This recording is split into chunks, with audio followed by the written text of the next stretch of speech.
surprise teams that weren't expected to contend. Teams that simply went about their business on the ice. All were waiting for those final seconds to tick off, and the burst of emotion realizing they are the champions. When a hockey dream can become a reality, it is the Memorial Cup.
Nous sommes de retour, on est prêt pour le match entre l'Océanique de Rimouski, représenté par Zachary Massicotte, et notre quatrième et dernier joueur invité, Andy Mailly-Pressoir de TVA Sport.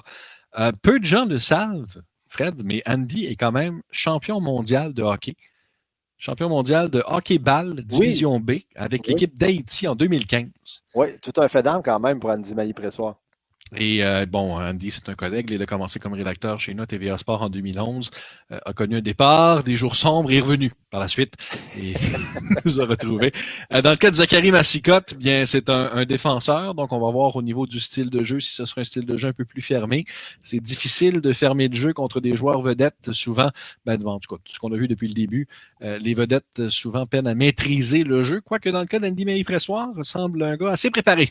Oui, hâte de voir. Puis d'ailleurs, pour l'Océanique de Rimouski, Sébastien, c'est un deuxième match cette semaine, parce que Aaron Ambrose avait également choisi l'Océanique de Rimouski, qui compte sur Zachary Bolduc pour animer son attaque. C'est le joueur clé, je pense, pour la troupe de Serge Beausoleil. Du côté du Phoenix de Sherbrooke, écoute, c'est une équipe qui est très bien rodée que l'équipe de Stéphane Julien, qui aura, à défaut de l'avoir eu pendant le début de la saison, Samuel Lavage devant le filet. Ça, c'est la grosse différence. Je pense que devant le filet, pour le Phoenix de Sherbrooke, il y a un avantage certain pour Andy Mailly-Pressoir. J'ai hâte de voir comment on va utiliser la défensive sherbrookoise.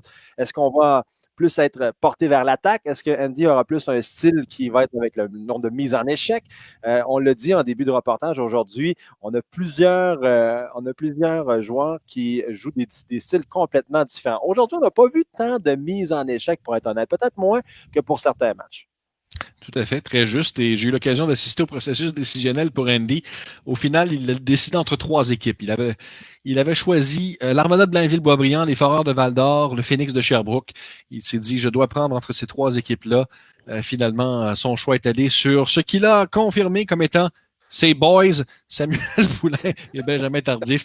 Alors, ce sera bel et bien le Phoenix de Sherbrooke qui utilisera Andy Mailly-Pressoir dans le match de cet après-midi. Est-ce qu'en bout de ligne, c'est la pression populaire finalement qui l'a amené là, Sébastien, ou c'est tout simplement un choix personnel? Je pense que la pression populaire l'amenait au Drakkar de Bécomo. Oh. Et Andy a écouté, a été très attentif et a surtout joué des matchs avec chacune de ces formations-là pour essayer de les mettre sous sa main. Et il a dit préférer le style de jeu du Phoenix au final. Donc, voilà, on va voir si cette décision-là lui sourira. Il ne pouvait pas prendre, bien entendu, l'Océanique de Rimouski. Question qu'on n'ait pas un duel blanc contre bleu là, dans le match de cet après-midi. Non, clairement. J'aime bien le choix du Phoenix de Sherbrooke. Honnêtement, c'est un excellent choix. Je pense qu'Andy a fait. C'est une équipe qui a beaucoup de profondeur. Et au final, blanc contre bleu, c'est ce qu'on va voir de toute façon avec l'Océanique et le Phoenix de Sherbrooke. Quand même, cet après-midi. J'ai hâte de voir si on a vu Colin Ratt pour le Phoenix avoir de bons arrêts importants de son gardien de but. Sa défensive a fait le travail aussi dans sa victoire de 3-1. C'est des aspects du jeu que peut-être Andy aura remarqué également et va peut-être favoriser. C'est quelque chose qu'il doit faire contre une bonne attaque comme celle de l'Océanique de Rimouski. Oui, clairement. Puis on a une bonne défensive. On a une défensive qui est expérimentée. Évidemment, on parle de jeux vidéo, mais reste que quand même, c'est une défensive expérimentée avec un gars comme Olivier Crête-Belzile, avec Xavier Bernard, l'ancien des Voltigeurs également, qui a roulé sa bosse dans la LHMQ, qui a été à Charlottetown, qui est revenu à Sherbrooke. Jacob Rabouin également. Cruiser aussi, qui s'est avéré être une pièce très importante l'an passé. Ça a été un peu ça, j'oserais dire, la transaction cachée, si vous voulez, du Phoenix de Sherbrooke. On est vraiment allé chercher de la profondeur avec Cruiser, qui n'avait pas nécessairement été utilisé dans le même rôle à Drummondville. C'est un bonhomme qu'on avait peu vu, je pense, se porter à l'attaque. On a vu un gars beaucoup plus pas expérimenté, mais qui avait beaucoup plus de confiance en lui. Du moins, quand je l'ai vu jouer avec le Phoenix de Sherbrooke, je l'ai trouvé un peu métamorphosé. Puis ça, c'est clair que ça pourra aider Andy. Et c'est une deuxième présence virtuelle également pour l'Océanique de Rimouski, qui avait été le choix d'Aaron Ambrose dans le tournoi. Et Zachary Massicotte était vraiment le quart arrière de la défensive, de l'unité défensive d'Ambrose, qui a réussi à accorder seulement un but au cours des 40 premières minutes de jeu. Oui, nul doute sur Zachary Massicotte qui a vraiment commencé à s'établir dans la LHJMQ. Déjà, il roule sa bosse depuis quelques années. On aura l'occasion de le voir. Moi, c'est un bonhomme que j'aime bien. C'est un gros bonhomme. C'est un défenseur également qui peut appliquer de bonnes mises en échec, très responsable dans son territoire. Et en plus, il est originaire à peine à quelques kilomètres de la maison. Oui, Notre-Dame du Mont-Carmel, si je ne me trompe pas, dans le cas de Zachary Massicotte. En plein ça, Sébastien. Alors, on sera prêt à déposer la première rondelle. Voyons voir comment on va amorcer ce match entre le Phoenix de Sherbrooke et l'Océanique de Rimouski. Le match, l'équipe de l'Océanique et l'équipe receveur. Et voyez Massicotte, le chandail et le casque à la Danny Kadich, le deuxième à servir de l'équipement complet pour jouer ce premier match. C'est Coxhead qui va affronter Gay à la première mise en jeu. Bon match, mesdames, messieurs. Coxhead, ça mène en zone adverse dès le départ. Passe devant le filet. Transversal, le tir qui rate l'extérieur du but. Récupéré par Bernard derrière son filet. Sorti sur la droite. Contact en territoire central. Perte de rondelle. L'Océanique rapplique, c'est Coxhead. La feinte, il a échappé le disque zone défensive. C'est Christophe Rondeau qui va reprendre pour Sherbrooke. Rondeau passe au centre à Billy Peach. Veut se défaire de parer. Peach déborde dans le coin, accompagné contre la bande. Derrière vers Rondeau, à Peach à nouveau au cercle. Peach, mise en échec. C'est Guy qui reprend. Guy travaille derrière le filet. Passe à la ligne bleue. Rondeau pivote. Le tir dévié. Arrêt du gardien de but. Et ce sera récupéré par l'Océanique. Sorti vers Coxhead sur la glace depuis le début du match. Perte de possession au centre. C'est Peach qui réplique pour Sherbrooke. Route barrée. Relance sur la gauche à Paré. Samy Paré applique les freins devant Bergeron, devant le filet. Déviation. Arrêt du gardien de but Simon. C'est bien Jasmin Simon qui est devant la cage du Phoenix et non pas Samuel Lavaille. Passe sur la gauche. Ça touche Paré. Rondelle que personne ne semblait vouloir. On est venu défier le gardien de but de l'Océanique à la dernière seconde. Massicotte récupère avec son joueur. Laisse vers Martel en sortie. Martel vers Soucy. On a allongé la ligne bleue. Un des jumeaux Anctil. Julien qui a cherché à rappliquer. Va céder derrière pour Tardif. Perte de possession. L'Océanique relance ses Soucy. Soucy sur le flanc droit. Mise en échec par Jackson Bellamy qui va reprendre la rondelle. Envoie derrière le filet à Crête-Belzile. La sortie vers Vaillancourt. À sa gauche, à Monroe Boucher. Il a été plaqué solidement. Phoenix tente de s'installer au cercle. Passe transversale qui s'est finalement retrouvé derrière le filet. Pas certain que ce soit ce qu'Andy voulait faire. Alexandre Lefebvre. Déborde sur la droite. Remise arrière. Fin seul. Vaillancourt va décamper. La feinte. Il n'a pas eu de tir au but. Quelle belle chance ratée par le Phoenix de Sherbrooke. Clairement. Il faudra en profiter de ces occasions-là. Monroe Boucher reprend pour l'agacer. Aurélien. Amène sur la gauche. La feinte passe devant le filet. On a fendu l'air. C'est repris par Alexander Gaudio. Zone neutre. Relais devant Véro. Belle feinte, mais Crête-Belzile n'a pas mordu. On parlait de son expérience en défensive. Le genre de petits gestes qui font la différence. Toujours 0-0. On a joué 12 minutes en première. C'est la première fois en 4 matchs d'invités qu'on n'a pas concédé un but dans les 10 premières minutes de jeu. Oui, très longue séquence de jeu, d'entrée de jeu. D'ailleurs, Sébastien, on a joué plus de 12 minutes déjà. Vous voyez, premier hors-jeu, c'est un dégagement refusé au Phoenix de Sherbrooke. Et vraiment surpris, je ne sais pas si Andy a voulu vraiment jouer le jeu et se dire, bon, c'est Simon qui était dans les filets depuis le début de la saison. Lavaille n'y était pas. C'est Simon qui va garder les filets. Je suis plutôt surpris parce que clairement, Lavaille est un des meilleurs gardiens, sinon top 5 certainement des meilleurs gardiens dans la Ligue canadienne de hockey. Clairement. Rat renvoie sur la gauche. Monroe Boucher a été renversé. Crête-Belzile récupère zone défensive. C'est-à-dire qu'au niveau des noms de famille composés, le Phoenix de Sherbrooke ne donne pas sa place. Oui. Craig Belzile rejoint le long de la rampe. Passe tentée devant, c'est intercepté. Sortie de territoire en zone neutre. C'est Frédéric Janvier. Perd la rondelle en franchissant la ligne bleue. Récupération Sherbrooke. Rat vers Trudel. À sa droite pour Monroe Boucher. Monroe Boucher devant le filet. La rondelle bondira dans le coin. Tire, l'angle était mince. Ça a été bloqué par le gardien de but. Là, tout un contact à la ligne bleue. Sherbrooke récupère. Monroe Boucher à nouveau. Ça mène en zone adverse. Travaille le long de la rampe. Craig Belzile, un tir qui a été bloqué en défensive. La rondelle va quitter la zone. Et attention, occasion pour Nathan Ouellet. Il est passé tout droit sur la rondelle. C'était bondissant. La rondelle demeure en situation de non. Le hors-jeu confirmé finalement. Oui, et Andy Maillé-Pressoir n'est pas battu, Sébastien. Il tire vraiment bien son épingle du jeu jusqu'à maintenant. J'aime bien ce que je vois de lui. Il a raté quelques chances de bonnes passes transversales dans l'enclave. Malheureusement, il manquait un peu de précision, mais clairement, il y a quelque chose qui se passe dans le cas d'Andy. Zachary Massicotte va devoir travailler pour le sortir de la première ronde. Blanchard renvoie derrière. À nouveau perte de possession. Poulain remettra à Gay. Gay s'amène au cercle transversal devant. Déviation hors cible. Chercher à ramener devant le filet. Ça ira plutôt à la pointe pour Rondeau.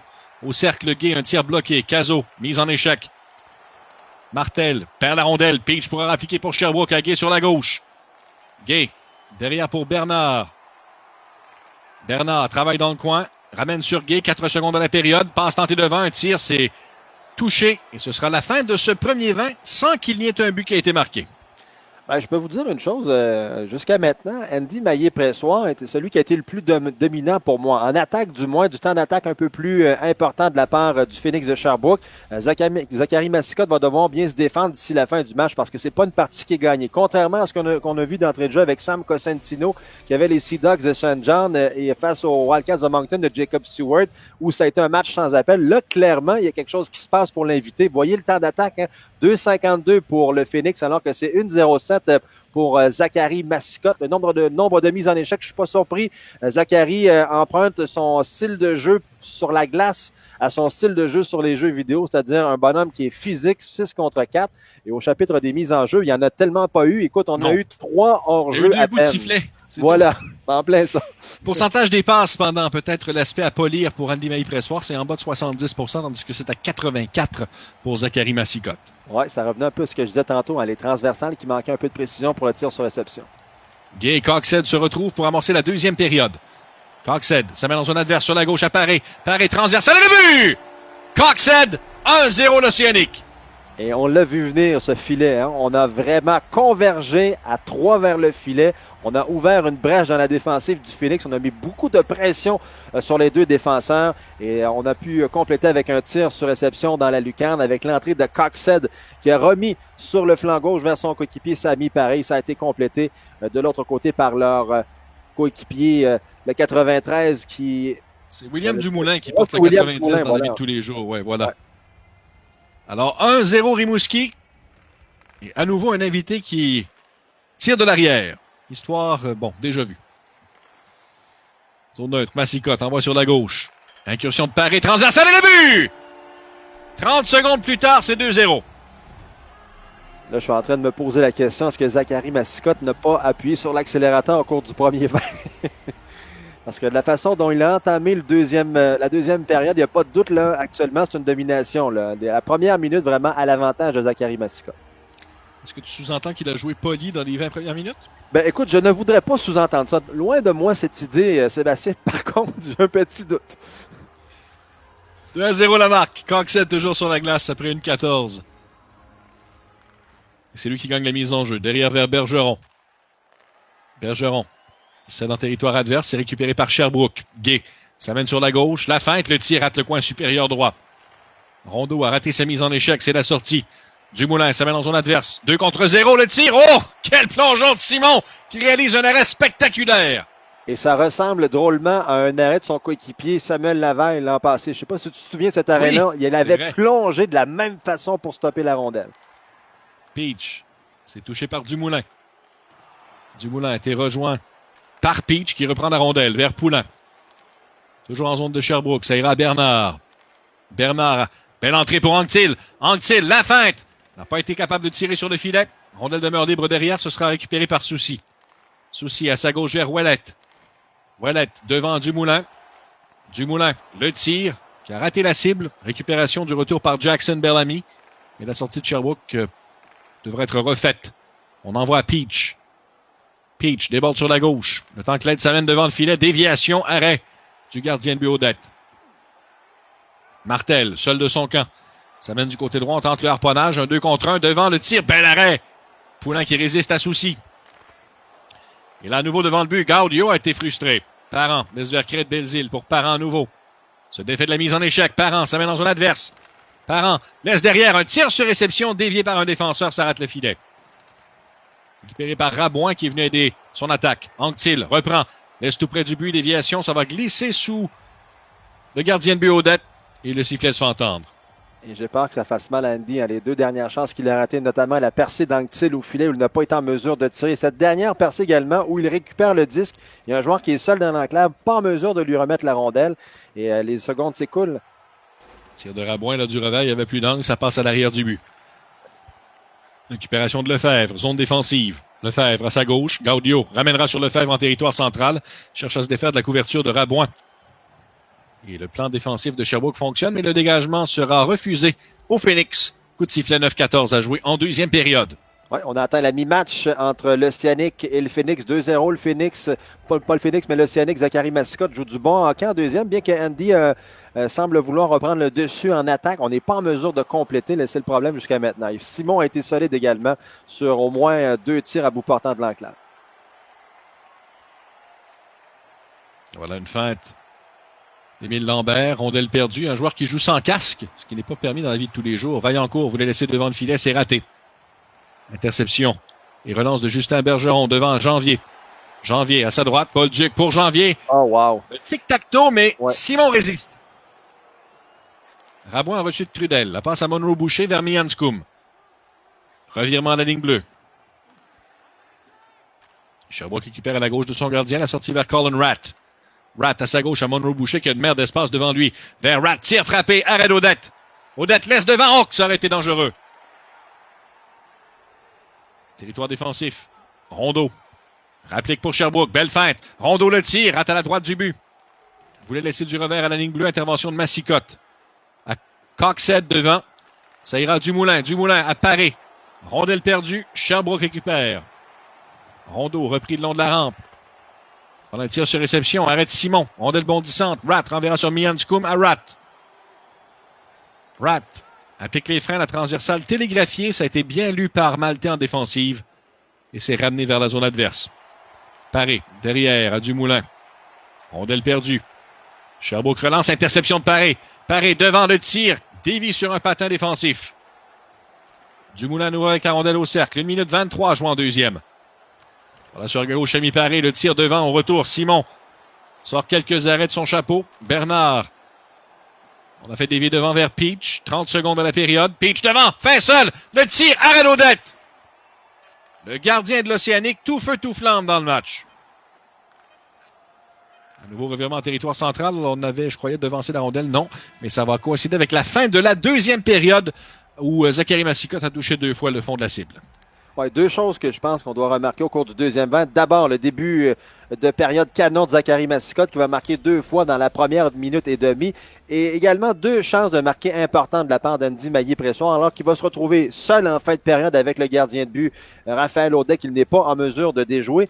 Et également cette incursion d'Anctil devant le filet. Là aussi, il n'est pas en mesure de tirer, malheureusement. C'est la grande différence. Il faut dire également que Jasmin Simon a connu une excellente période de bons arrêts, des tirs à bout portant de l'enclave qu'il a été en mesure d'arrêter. Le match est encore jouable. C'est la bonne nouvelle pour Andy. Il n'y a rien de terminé. Oui, il y a domination au chapitre des tirs au but, 13 contre 6 en faveur de l'Océanique. Mais regardez le temps en attaque. Ils ont réussi à concrétiser ce temps qu'on utilise en territoire offensif.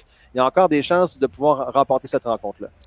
On vous remercie de regarder la E-Coupe Memorial présentée par Kia. N'oubliez pas de vous inscrire pour courir la chance de mettre la main sur notre gros lot ou encore sur un de nos prix quotidiens. Notre gros lot, c'est une carte cadeau Visa prépayée d'une valeur de 1 000 $. Le code promo de la journée, LHJMQ20. Vous aurez tous les détails à liguecanadienne-de-hockey.ca/E-Coupe Memorial. Coxhead et Gay. Une troisième début de période s'affrontent. Bergeron. Passe qui manque de précision. Dégagement qui sera refusé à Rimouski. Il n'y a toujours pas eu de pénalité dans le match non plus, Fred. Non, c'est vrai, c'est un match qui se déroule à vive allure. Hein. Il n'y a pas beaucoup d'arrêts de jeu depuis le début. Vraiment, il y a un certain rythme de croisière qui s'est installé dès la première minute de jeu. À la reprise de l'action, c'est Rimouski qui prend le contrôle. Bergeron devant Dumoulin pour Bergeron à nouveau. Il fait déborder sur la gauche vers Paré. Tente de couper au centre. Un tir amorti du revers de but. Dumoulin! Si je ne me trompe pas, c'est son 3e du match. Oui, et ça, c'est un but, j'oserais dire, un peu chanceux. Un tir raté dans l'enclave qui va toucher un patin. On va récupérer cette rondelle-là, alors que Jasmin Simon s'était déplacé, compromis sur sa gauche, incapable d'effectuer l'arrêt sur ce tir, bien pris là, du côté droit. Un tir arrêt à la glace. Et c'est confirmé, William Dumoulin en a 1, 2 et 3. Et c'est 3-0 Rimouski. Gros travail pour Dumoulin. Au niveau des mises en jeu, nette domination pour Zachary Massicotte. Et c'est lui qui a la rondelle après un autre duel gagné par son joueur de centre. Sur la gauche, Paré à Dumoulin. La feinte. Dumoulin voulait céder derrière. Peach récupère pour Sherbrooke. Vers Poulain. Poulain du revers à Peach. C'est agglutiné à 4 en entrée de zone. C'est finalement Rimouski qui sort avec la rondelle. Coxhead a presque été frappé solidement. Le Bernard sur la droite vers Peach. Veut se défaire de Massicotte. Et Massicotte aura le dernier mot. Coxhead reprend dans son territoire, relance du côté droit pour Dumoulin qui a été frappé solidement. Massicotte reprend sa ligne bleue devant Paré. Paré, on lui a fait perdre la rondelle. Harponnage bien fait par Andy Mailly-Pressoir. Parent travaille sur la gauche. Parent s'amène en territoire adverse. Travaille derrière le filet. Le tir sur réception qui a été bloqué. La rondelle revient à Parent. L'autre feinte devant le but. Poulain n'a pas été en mesure de décocher. Sortie de Massicotte. Laisse vers Paré. Contact solide. Poulain reprend. 13-44 à jouer en 3e. 3-0 l'Océanique. On s'est amené un peu trop tard hors jeu contre Sherbrooke. Et le temps commence à se faire en 13 minutes à faire au 3e. Il va falloir marquer un but très rapide pour espérer demeurer dans le match et conserver des chances d'au moins égaliser le pointage avant la fin du 3e. On rappelle notre mot code promotionnel du jour, LAJMQ20. On vous inscrit à Ligue canadienne de hockey.ca/E-Coupe Memorial. Lambert, un tir. C'est transformé en passe pour Janvier derrière le filet. Bellamy voulait laisser plus loin. Craig Belzil à sa droite pour Julien Anctil. Anctil laisse au centre. La rondelle bondit. Bellamy reprend sur la ligne rouge. Parent vers Tardif. Tardif s'amène. La transversale bloquant défensive. Sortie de zone pour Rimouski. Craig Belzil intercepte à sa ligne bleue. Laisse pour Jahim Lagacé-Aurélien. Perte de possession. Contact solide le long de la rampe. Ce sera remis par Lambert tout près du but de Sherbrooke. Bellamy à Vaillancourt. À nouveau une mise en échec qui fait perdre la rondelle. Janvier longe la ligne bleue, s'amène du côté droit. Pivote. La passe interceptée, ce sera dégagé.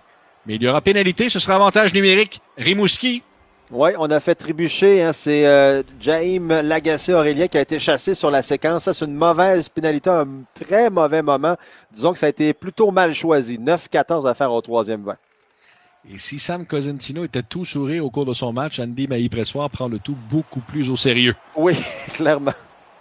Tir de Paris qui a raté le filet. Ça va aller jusqu'à l'autre bout. 8 minutes 45 à jouer au temps réglementaire. Dans sa zone, Bergeron. Relais au centre, ça lui reviendra. Coxhead gagne la ligne bleue. Voulait laisser sur la droite, intervention de Bernard. Bernard transporte au centre. Laisse sur sa droite pour Tardif. De retour à Bernard, il a de l'espace devant lui. Une passe de trop. On ramène à Tardif. Tardif devant le filet transversal, arrêt d'Odette. Le gardien de l'Océanique a été parfait jusqu'à présent. Dumoulin. La feinte, le tir, arrêt de Simon. Et voilà le coup de sifflet. 7-25 à jouer en 3e. 11 secondes à l'avantage numérique. Et tu as parlé de la perfection d'Audet, Sébastien. Il y a un seul gardien qui a été parfait. C'est celui des Giants de Vancouver jusqu'à maintenant. 4-0 face aux Knights de London. C'est le seul jeu blanc qu'on a eu depuis le début de ce tournoi. Béliveau a perdu. Ça ira à Martel en territoire neutre. On doit attendre que les coéquipiers sortent. Et là, il y a une autre pénalité à Sherbrooke. Martel à Ouellet. Ouellet devant le filet. Déviation par Coxhead. Et lorsqu'on touche au disque, coup de sifflet. Oui, malheureusement, ça va de mal en pis pour Andy. D'ailleurs, vous le voyez hocher de la tête. Tu disais tantôt, il prend ça au sérieux. Je peux comprendre. Quand tu es compétitif, peu importe à quoi tu joues, malheureusement, c'est toujours le cas. C'est très difficile d'accepter la défaite. Je peux très bien me mettre à la position d'Andy actuellement. Craig Belzil sort en infériorité numérique. Passe du revers, Ouellet. Ça mène 2 contre 1. Ouellet, devant le but. C'est dévié, mais repris en défensive. Craig Belzile voulait quitter sa zone. Il a été plaqué solidement. Sur la droite. Tour de souci de se faire frapper. Bellamy incapable de libérer sa zone. C'est Béliveau qui a vu le disque passer devant lui. Ça provoque le hors-jeu. 5:32 à jouer en 3e période.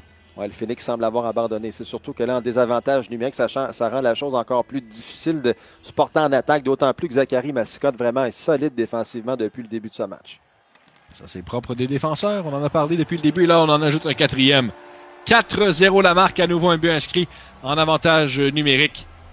Et là, le coussin commence à être important. C'est Michael Martel qui a marqué. Andy Pressoir. Bon, enfin, serre un sourire à Massicotte. Oui, Zachary qui a souri à la caméra également avec son habit complet de l'Océanique de Rimouski, son casque protecteur. Il était venu à la guerre. Les pénalités ont coûté cher à Andy Mailly-Pressoir en 3e période. Difficile d'installer une attaque pendant ce temps-là. Oui, et d'autant que la première période avait été tellement disputée amplement, Sébastien, on était très, très égal de part et d'autre. Vraiment, ce sont les 2 buts marqués très rapidement en début de deuxième qui ont fait la différence, je pense, jusqu'à maintenant. Les 2 buts en 1 minute 30 semblaient avoir cassé les reins carrément d'Andy Mailly-Pressoir, qui n'a jamais vraiment été plus le même, du moins pas le joueur qu'on a vu au premier engagement. On n'a pas été en mesure vraiment de frapper le filet de Audet. Il y a eu des chances de marquer, mais il aurait pu en avoir encore un peu plus avec un peu plus de précision. Avec 4 buts d'écart et 5 minutes à jouer, bien sûr, chez l'Océanique, je pense qu'on va travailler à préserver le jeu blanc de Raphaël Audet. Gay déborde sur la gauche. Seul de son camp en tant que l'aide s'amène. Manœuvre dans le coin. Gay. Là, il y aura pénalité à Rimouski. Andy pour installer l'avantage numérique avec 3:18 à jouer en 3e période. Il semblait y avoir une opportunité devant le filet là-dessus. Gay qui se retrouve à l'arrière du filet. Il y a un joueur qui se découvre complètement, a voulu conserver la rondelle. Bon, il y a eu cette pénalité au moins qui a été imposée à l'Océanique. Alors voilà l'avantage numérique. Sherbrooke. Massicotte. Envoie sur sa gauche vers Bolduc. Incursion en infériorité, c'est raté. Sherbrooke pourra répliquer. La passe vers Tardif. À Anctil. Anctil déborde sur la gauche. Anctil, transversal, Rondeau, un tir hors cible. Anctil veut ramener devant. Audet saute sur la rondelle, mais la redonne à Anctil. Samy travaille dans le coin. Passe tentée devant le filet, intercepté par Massicotte. Sortie en infériorité numérique pour l'Océanique. Souci a perdu le disque. Julien Anctil passe au centre vers Parent. Parent, ça mène, transversal et le but! Eh bien, Andy Mailly-Pressoir ne sera pas victime d'un jeu blanc. Et vous voyez le chandail d'Haïti. 4-1 la marque. Oui, c'est bon pour le spectacle samedi, surtout avec 1:35 à faire au 3e rang. Au moins, pas d'insultes, pas de jeu blanc au dossier de Zachary Massicotte et de Raphaël Audet. Il aurait réussi à en marquer au moins un à l'image de Sam Cosentino un peu plus tôt, mais il aura disputé, somme toute, un bien meilleur match. Oui, clairement. Je pense qu'il n'y a même pas de. Il n'y a pas vraiment de comparaison possible entre les deux joueurs. Véro. Il ramène à la pointe gauche. Moins d'1 minute à jouer. Devant le filet, ça revient sur Véro. Perte de possession. Il y aura avantage numérique l'Océanique. On a fait trébucher en zone défensive. C'est Trudel qui sera pris en défaut. Ouais, clairement, on joue du harpon là, en fin de période. On veut récupérer le disque. C'est la façon la plus facile de récupérer le disque. Mais malheureusement, quand vous ratez ce harpon, c'est une pénalité qui est quasi automatique. Alors, avec 3 buts d'avance, Zachary Massicotte complétera la 3e période avec avantage numérique, à moins bien sûr qu'il en marque un 5e. C'est son 3e avantage numérique du match. Et si je ne me trompe pas, c'est le 3e en 3e période aussi. Oui. Interception de Coxhead. Coxhead devant le filet. Ça a été dévié. On ramène dans le coin. Perte de rondelle. Craig Belzile à Gay. Il a perdu. Dumoulin, qui a déjà 3 buts au compteur, a tenté d'en inscrire un 4e, mais a raté le coin supérieur droit. Sortie de Gay. 20 secondes en 3e. Il a été plaqué. Poulain. Travaille dans le coin. Son tour d'être écrasé contre la rampe. On va dire ça de cette façon-là. Simon Verguet, ça aurait pu être dangereux. Moins de 10 secondes. Entrée de zone pour Sherbrooke. Une feinte, un 2 contre 1. Le tir à but! Wow! Bien, Andy en ajoutera un 2e avec 4 secondes et demie à jouer. Un but inscrit en infériorité numérique. Magnifique filet de Samuel Poulin là-dessus. On s'est amené à 2 contre 1 après avoir battu un premier défenseur de vitesse. C'est malheureux qu'on n'ait pas inscrit ces buts-là avant. Hein? Oui, alors qu'il restait un peu de temps à jouer. Voilà le dernier dégagement qui va coïncider avec la fin du match. Victoire de Zachary Massicotte et de l'Océanique de Rimouski. Vous voyez qu'Andy Mailly-Pressoir se prosterne devant le défenseur de Rimouski. Victoire de 4-2. Ben, c'était un bon match quand même dans l'ensemble. Honnêtement, je pense que, et je me répète, là, mais c'est vraiment le début de deuxième de Zachary Massicotte qui va faire la différence parce que même au pointage, là, 2 buts inscrits par Andy en fin de rencontre, vous allez me dire, mais du moins, c'est quand même 2 buts qui ont été inscrits dans une course perdante à 4-0. Ça n'a pas été un mauvais match pour Andy Mailly-Pressoir. Zachary Massicotte a vraiment bien joué défensivement. Ça a été la difficulté à concrétiser les chances qu'il y avait de marquer chez le Phoenix de Sherbrooke qui font la différence à la toute fin du match et la raison pour laquelle l'Océanique va passer au prochain tour. On s'arrête quelques instants en retour. On discute avec Zachary Massicotte, victoire de l'Océanique 4-2 sur Andy Mailly-Pressoir.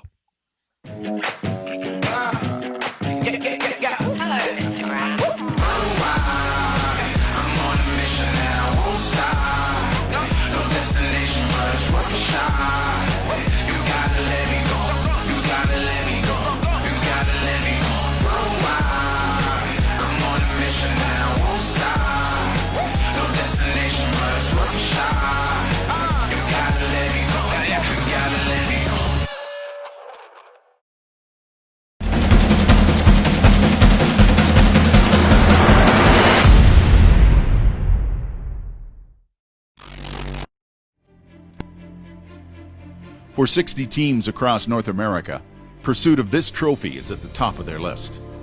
It's a goal they aim for when they first pull on a team jersey.